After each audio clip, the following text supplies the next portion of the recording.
que a garotada adora ficar na internet, conectada aos smartphones, jogando videogames, todo mundo sabe. Tem gente que até usa o celular para fazer com que a criança sossegue, fique tranquila.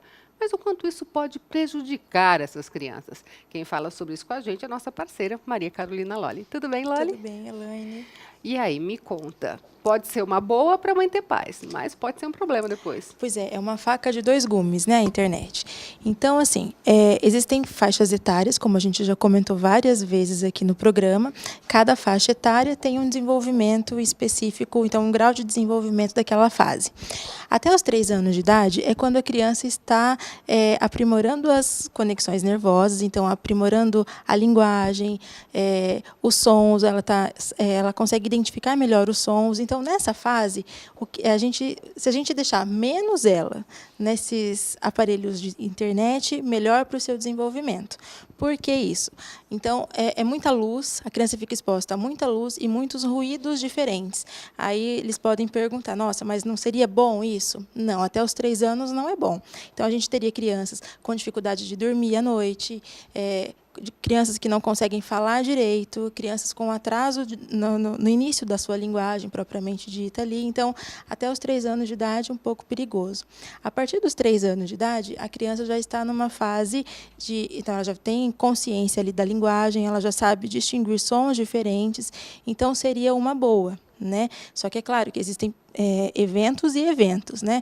Aqueles programas, aqueles desenhos bem coloridos, desenhos que oferecem vários estímulos visuais diferentes, estímulos visuais, auditivos, que fazem com que a criança converse com eles, que fazem perguntas para a criança, também é muito bom. Então, a partir dos 3 anos, esses programas, entre aspas, são excelentes para as crianças. Agora, tem limitação de tempo? Pois é. Os estudos dizem para nós que acima dos 30 minutos ali, a criança muito focada no instrumento, com muita luz e o som um pouco alto demais, pode prejudicar o sono. Né? Então, acima dos 30 minutos, a gente dá um corte ali. A gente mostrou uma reportagem aqui no Comunidade, foi até a Letícia Freitas que fez, mostrando de uma síndrome que já está dando no pessoal, uma dor no pescoço, né? Sim. A síndrome do pescoço. E para crianças também é problema, né? Também, não só no pescoço. Tem crianças que elas têm dor nos braços, nas articulações dos braços, justamente por ficar ali com o aparelho segurando. E eles seguram muito à frente dos olhos, que pode também prejudicar ali a visão da criança. E assim, quando é, por exemplo, o videogame, que a garotada fica fascinada, né? Fica naquela competição consigo mesmo.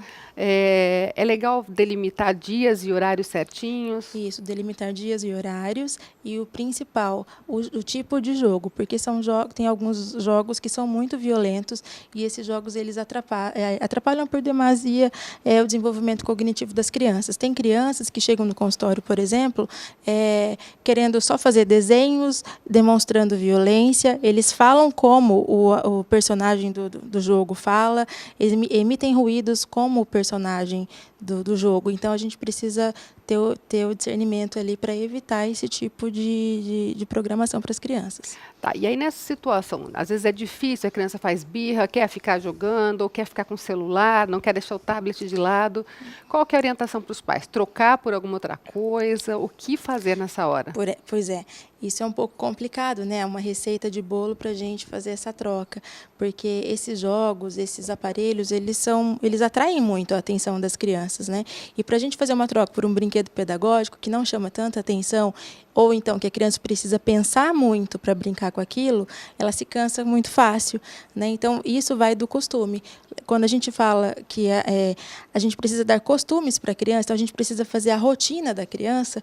Na rotina inclui um horário para ela brincar, um horário para ela brincar com brinquedos pedagógicos, um horário para ela fazer tarefa, um horário para ter leitura, um horário para ficar com os pais. Então, a rotina é importante, né? Quando a gente quer organizar esse tempo de videogame, o tempo de celular, o tempo de computador. Agora, a gente percebe que a garotada parece que já nasce, né, com coisa meio intuitiva, né? Ela já vai com o dedinho, ela já sabe achar. Elaine, não é que nasce, é porque ela está convivendo com pessoas que ficam com o aparelho o tempo todo Então, na mão. ela copia. Né? Ela copia, justamente. Então, a gente fala, não é que a criança está nascendo já com Não, é que ela nasce e as pessoas, ao invés de dar atenção para elas, estão dando atenção para a máquina. Então, ela percebe, olha, se estão dando mais atenção para a máquina deve ser mais importante que eu. Também preciso aprender a mexer nisso, não é? Então, é uma troca ali. E desde pequenininha eles vão observando. Vão observando. E eles fazem exatamente como o pai ou a mãe fazem, né? E tem aquela coisa que eles agem mais por copiando, né? Copiando. Então, até os 3 anos de idade, tudo que você faz em casa, a criança copia. Então, às vezes, a mãe tem dificuldade que a criança bate muito. Mas a mãe, em qualquer situação, dá um tapinha na criança. Então, isso a gente precisa controlar, porque a criança até os 3 anos é a fase da imitação. Então, falar alto, ficar só no celular. O comportamento das pessoas adultas influencia muito até os 3 anos. Agora, a gente vê muito assim, a criança não para de chorar, ou a criança está inquieta, tô aqui seu desenho. Tô aqui, se ela vai jantar fora, daí tá a família toda jantando e a criança está lá no celular. É muito cômodo, né? E até mesmo prejudica a rotina da criança, porque se ela está no celular, ela não está comendo, por exemplo, não é? Então, a gente precisa tomar esse cuidado aí e incluir outras atividades na rotina da criança, porque tem famílias que a rotina da criança é baseada somente em assistir desenho, ou se está nervosa, se está agitada, a mãe entrega o celular e acabou. Não é? Então, existem outras ferramentas que podem ser utilizadas para acalmar a criança. Um livro, né? O livro já está tão esquecido ultimamente, não é? Tem crianças hoje que nem pegam um livro na mão ainda, né? Então, a gente precisa entregar outras ferramentas para essas crianças aí serem estimuladas cognitivamente. A gente pode dizer, Loli, que isso vira uma moeda emocional de troca entre a criança e a mãe? Por exemplo, se eu fizer birra, ela me dá o celular, ou a criança ainda não consegue pensar nisso? Ela consegue, porque é aquela coisa, tudo que é fácil, a criança... O subconsciente dela capta, então, olha, se eu fizer tal coisa, minha mãe vai dar o celular e é legal, porque mesmo tem sendo som, pequenininho. mesmo sendo pequeno. É o que acontece quando a criança ela aprende que se ela fazer um pouco de mãe enquanto recém-nascida, ela vai mamar, ou senão a mãe vai trocar, não é? Então, a manha é a moeda de troca, bem isso que você havia falado. Vira comunicação ali. E daí ela sabe, toda vez que ela chorar, a mãe vai dar aquilo que ela quer. E a gente precisa ser bem firme. Se você falar, não vai ter isso agora, não vai ter isso agora. Não adianta chorar, não adianta espernear. Então, a gente fala assim, olha, se chorar fez birra, a gente deixa a criança chorar quieto lá, não fica alimentando, sabe? Porque tem mãe que a criança começa a chorar e fica falando, e a criança começa a chorar mais ainda. O ideal, então, é falar uma vez e isso basta. Falou uma vez e basta. E se ela ficar chorando, você deixa ela chorando lá, uma hora cansa e para. Agora, a gente sabe que tem mãe que não aguenta, porque realmente o choro da criança, às vezes, né? Com certeza. É complicado e acaba cedendo. Mas existem choros e choros. Né? Quando a criança está fazendo mãe, a mãe não é saudável. Nem para a criança e nem para a mãe. Né? E toda vez que a mãe ceder... Ela sabe que se ela chorar um pouco mais alto, ela vai ter aquilo que ela quer, né? Agora, numa situação como essa, que a gente está falando num restaurante, por exemplo, se a criança começou a fazer manha e tal, o ideal é dar atenção para ela, quando ela estiver chorando, ou fingir que não está acontecendo nada? Qual que é o ideal nesse caso? Aí depende de criança para criança. Tem crianças que a gente todos esses costumes vêm de casa, sabe, Elaine? Não dá para a gente colocar uma norma nova no momento em que está com os amigos. Então, as normas elas devem ser instituídas no ambiente da família. Então, começa aos poucos em casa. Então, está chorando na mesa? Então, a gente controla ali naquela situação. Conversa um pouco mais com a criança, né? Para daí, sim, quando sair, ter para a criança saber que quando ela está fazendo birra, eu não vou dar o celular para ela, mas eu vou conversar um pouco com ela e ela vai parar, né? Isso tem a ver também quando me veio à mente a criança está no mercado, por exemplo, que alguma coisa a mãe não compra, ela rola no chão. Tem psicólogos que dizem que tem que deixar ela se resolver ali, né? Mas é isso mesmo. Quando a gente fala não, o não da mãe, da família, deve prevalecer a vontade da criança. Porque senão a criança ela vai entender que é ela que manda e vai se transformar em um adolescente problemático no futuro, não é? Isso pode virar até uma forma da criança manipular os pais? Sim. Tem adolescentes que fazem isso com 17 anos, 16 anos e dá certo, então eles continuam fazendo. Na fase adulta, eles vão procurar um emprego, vão trabalhar e eles vão tentar fazer vão ter esse mesmo tipo de atitude com as pessoas do convívio social e não vai funcionar. Vai ser aquela pessoa que não vai ter uma relação boa com as outras pessoas, que não vai ter um emprego fixo. Então, tudo que a gente faz cortando ali as asas da criança, né? E quanto mais cedo a gente fizer isso, melhor é para o seu desenvolvimento. Agora, esse não tem que ser um não firme e explicar o porquê? Com certeza. Ou simples, não porque eu não quero? Não é porque eu não quero. É não porque isso vai fazer mal para você, porque você não vai conseguir dormir, porque amanhã você tem aula. Então, sempre dá o porquê. E quando for assim, olha, hoje você vai poder brincar com o celular um pouco mais, porque amanhã não tem aula, porque você se comportou e assim por diante. Quer dizer, usar também isso como uma Sim. moeda de troca para a criança. Sempre o sim e o não, a gente precisa explicar por que ela está recebendo. Agora, é saudável a gente, por exemplo, falar assim, se você arrumar o seu quarto, você pode ficar Então, no celular? aí é um pouco complicado, porque existem as obrigações que todas as crianças elas devem ter desde pequenas. Por exemplo, guardar os brinquedos, arrumar o quarto, né? Então, isso não pode ser moeda de troca, porque senão depois, um dia que você precise que ela faça, né, de verdade isso, ela fala, mas você vai me dar o quê para eu fazer?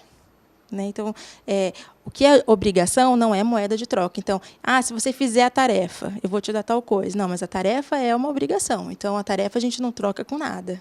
Tem uma coisa muito comum, né? que é se você passar de ano, né? Nossa, esse é complicado.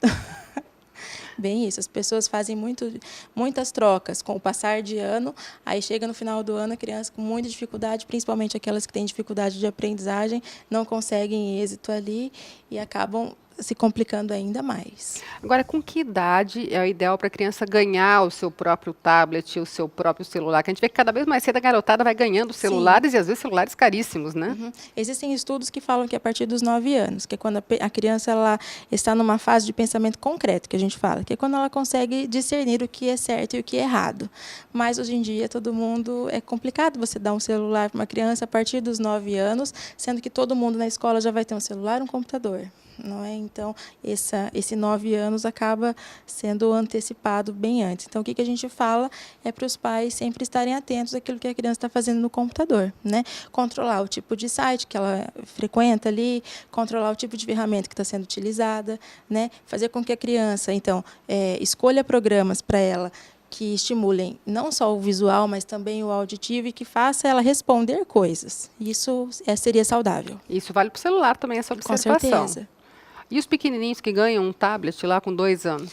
Pois é, a gente precisa também tomar cuidado com isso, porque existem alguns desenhos que eles não ajudam em nada. Pelo contrário, eles atrapalham o desenvolvimento cognitivo dessas crianças. Aquele desenho famoso da porquinha, por exemplo, aquele desenho ele é um veneno, porque ele se resume em 4 cores, e o personagem faz ruídos. Daí o pai reclama que a criança está fazendo ruídos, e ele não sabe por quê.